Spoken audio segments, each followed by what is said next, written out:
ओम नमो भगवते वासुदेवाय। नमस्कार। धर्म प्रेमी सज्जनों और माताओं, सनातन परंपरा में व्रतों और उपवासों का विशेष महत्व है और इन सभी व्रतों में एकादशी को व्रतराज यानी व्रतों का राजा कहा गया है। हिंदू पंचांग के अनुसार एक वर्ष में 24 एकादशियां आती हैं और हर एकादशी का अपना एक विशिष्ट आध्यात्मिक महत्व होता है। लेकिन आज हम जिस एकादशी की बात कर रहे हैं वह अत्यंत विशेष है, पाप मोचनी एकादशी।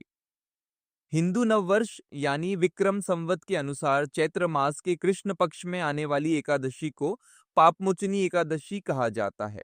ये हिंदू वर्ष की अंतिम एकादशी होती है।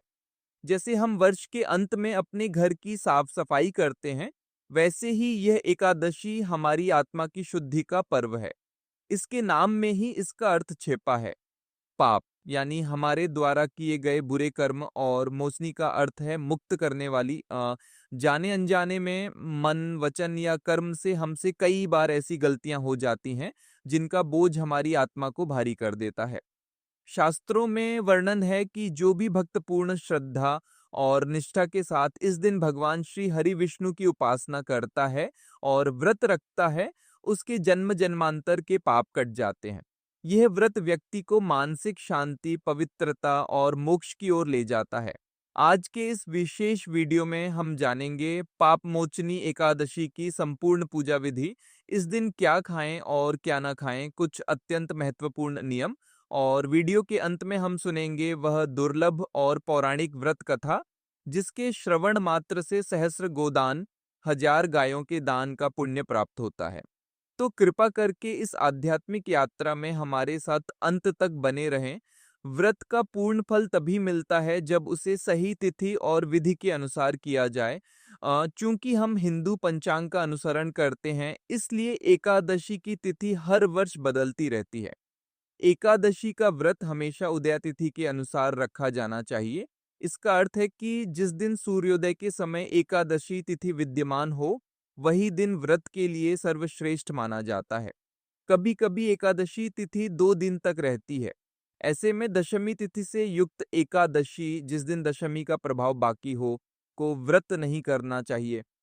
शास्त्रों में वैष्णव एकादशी और द्वादशी युक्त एकादशी को ही व्रत के लिए उत्तम बताया गया है। इसलिए हर वर्ष पंचांग या कैलेंडर में देखकर यह सुनिश्चित कर लें कि एकादशी व्रत किस दिन रखा जाना है। इस दिन भगवान विष्णु के चतुर्भुज रूप की पूजा की जाती है। पूजा के लिए सुबह का ब्रह्म मुहूर्त और दोपहर का अभिजित मुहूर्त अत्यंत शुभ माने जाते हैं। पाप मोचनी एकादशी की पूजा केवल एक कर्मकांड नहीं है, यह ईश्वर के प्रति समर्पण का भाव है। आइए जानते हैं इसकी संपूर्ण और सटीक पूजा विधि। इस व्रत के नियम दशमी तिथि की रात्रि से ही आरंभ हो जाते हैं। एक, दशमी तिथि के नियम। एकादशी से एक दिन पूर्व यानी दशमी तिथि को सूर्यास्त के बाद भोजन ग्रहण नहीं करना चाहिए। इस दिन तामसिक भोजन जैसे प्याज, लहसुन और मांसाहार का पूर्ण त्याग करें। ब्रह्मचर्य का पालन करें और मन में भगवान का स्मरण करते हुए सोएं। 2, एकादशी की सुबह और संकल्प। एकादशी के दिन सूर्योदय से पूर्व ब्रह्म मुहूर्त में उठें। स्नान आदि से निवृत्त होकर यदि संभव हो तो पीले रंग के स्वच्छ वस्त्र धारण करें, क्योंकि पीला रंग भगवान श्री हरि को अत्यंत प्रिय है। इसके बाद अपने घर के मंदिर की सफाई करें। दाहिने हाथ में थोड़ा सा जल, पीले पुष्प और अक्षत, साबुत चावल लेकर भगवान विष्णु के समक्ष व्रत का संकल्प लें। मन ही मन कहें, हे प्रभु, मैं आज पापमोचनी एकादशी का निराहार फलाहार व्रत कर रहा हूँ। हे नारायण, मेरी इस साधना को स्वीकार करें और मेरे सभी पापों का नाश करें। जल को भगवान के चरणों में छोड़ दें। 3, पूजा की स्थापना। एक लकड़ी की चौकी पर पीला वस्त्र बिछाएं और भगवान विष्णु की प्रतिमा या चित्र स्थापित करें। साथ ही माता लक्ष्मी जी को भी विराजित करें, क्योंकि जहां लक्ष्मी नारायण साथ होते हैं वहां पूर्ण सुख समृद्धि आती है। 4, षोडशोपचार पूजा। भगवान को पंचामृत, दूध, दही, घी, शहद और शक्कर से स्नान कराएं। उसके बाद शुद्ध जल या गंगा जल से स्नान कराएं। भगवान को पीले वस्त्र, चंदन का तिलक और पीले फूलों की माला अर्पित करें। धूप और गाय के शुद्ध घी का दीपक प्रज्वलित करें। अब भगवान को ऋतुफल जैसे केले, सेब और पीले रंग की मिठाई का भोग लगाएं। 5. तुलसी दल का महत्व अति महत्वपूर्ण, ध्यान रहे। भगवान विष्णु का कोई भी भोग तुलसी दल के बिना पूर्ण नहीं होता, परंतु एकादशी के दिन तुलसी के पत्ते तोड़ना वर्जित है। इसलिए दशमी तिथि को ही तुलसी के पत्ते तोड़कर रख लें और पूजा में उसी का उपयोग करें। अंत में ओम नमो भगवते वासुदेवाय मंत्र का 108 बार जाप करें, विष्णु सहस्त्र नाम का पाठ करें और प्रेम पूर्वक भगवान की आरती उतारें। एकादशी व्रत के कुछ अत्यंत कड़े नियम होते हैं, जिनका पालन करने से ही व्रत का संपूर्ण फल प्राप्त होता है। क्या न करें? वर्जित कार्य: अन्न और चावल का त्याग। एकादशी के दिन अन्न खाना पूरी तरह वर्जित है, विशेष रूप से चावल। शास्त्रों के अनुसार एकादशी के दिन चावल खाना पाप कर्म माना गया है। घर में जो लोग व्रत नहीं भी रख रहे हैं, उन्हें भी इस दिन चावल का सेवन नहीं करना चाहिए। क्रोध और निंदा: इस दिन किसी पर क्रोध न करें, झूठ न बोलें और किसी की चुगली या निंदा न करें। यह दिन आत्ममंथन का है। दिन में सोना: व्रतधारी को एकादशी के दिन दिन के समय नहीं सोना चाहिए। क्या करें? पुण्यदायी कार्य: फलाहार। यदि आप निर्जला व्रत बिना जल के नहीं रख सकते, तो आप फलाहार कर सकते हैं। आप ताजे फल, दूध, दही, मखाना, साबूदाना, कुत्तू या सिंघाड़े के आटे का सेवन कर सकते हैं। नमक में केवल सेंधा नमक, व्रत वाला नमक का ही प्रयोग करें। रात्रि जागरण: एकादशी की रात्रि में सोना नहीं चाहिए। रात भर भगवान के भजनों और कीर्तन के साथ जागरण करने से इस व्रत का फल कई गुना बढ़ जाता है। दान: अपनी क्षमता के अनुसार इस दिन गौदान, अन्नदान या वस्त्रदान अवश्य करें। भक्तों, बिना कथा सुने एकादशी का व्रत अधूरा माना जाता है। आइए पूर्ण श्रद्धा के साथ श्रवण करते हैं पापमोचनी एकादशी की यह पावन कथा। महाभारत काल की बात है। धर्मराज युधिष्ठिर ने भगवान श्री कृष्ण से पूछा, हे माधव, चैत्र कृष्ण एकादशी का क्या नाम है और इसकी कथा क्या है? कृपया मेरे संशय को दूर करें।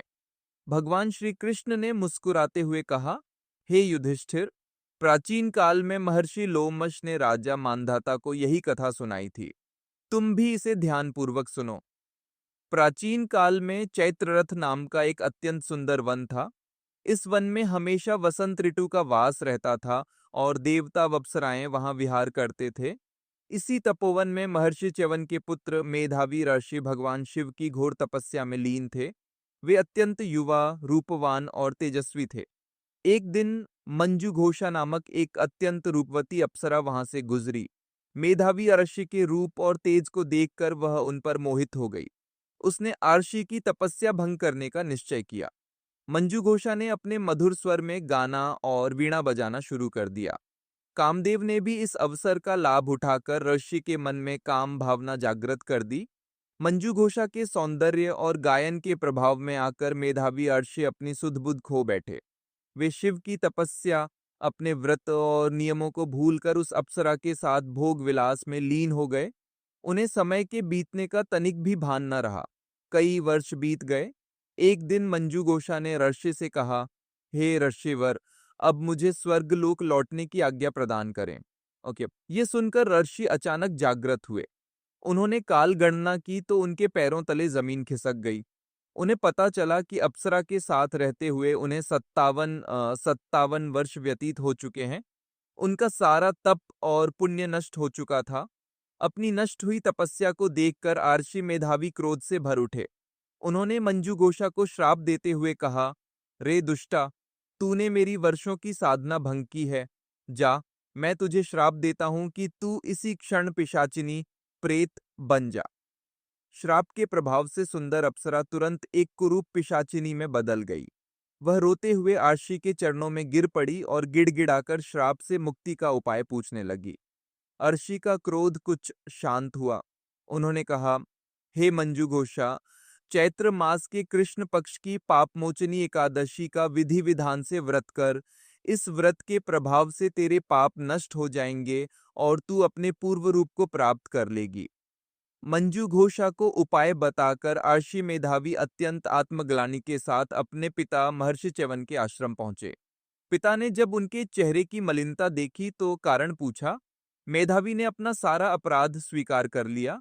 महर्षि च्यवन ने कहा, हे पुत्र, तूने घोर पाप किया है, लेकिन ईश्वर अत्यंत दयालु है।